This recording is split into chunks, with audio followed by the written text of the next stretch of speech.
একদিন রাহাত ও সায়ন, দুই পুরনো বন্ধু, সন্ধ্যার সময় নদীর ধারে বসে গল্প করছিল।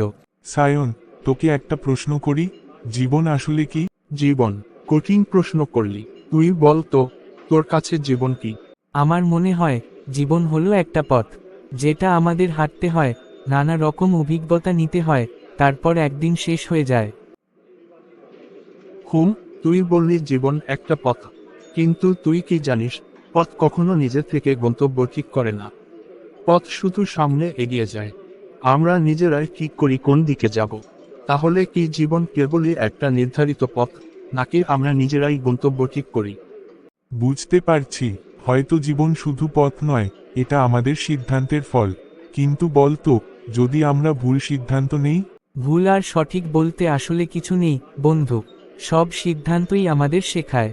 ভুল সিদ্ধান্ত না নিলে আমরা শিখব কিভাবে সঠিকটা বুঝতে হয়। বুঝলাম।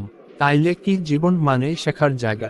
ঠিক তাই, জীবন মানে শেখা, পরিবর্তন, আর নতুন কিছু খোঁজার চেষ্টা। রাহাত কিছুক্ষণ চুপ করে রইল, তারপর মুচকি হেসে বলল, তাহলে চল, জীবনটা সত্যিই উপভোগ করি। দুই বন্ধু নদীর দিকে তাকিয়ে হাসল। জীবন নিয়ে প্রশ্ন শেষ হলো না, কিন্তু তারা নতুন করে ভাবতে শিখল। साथी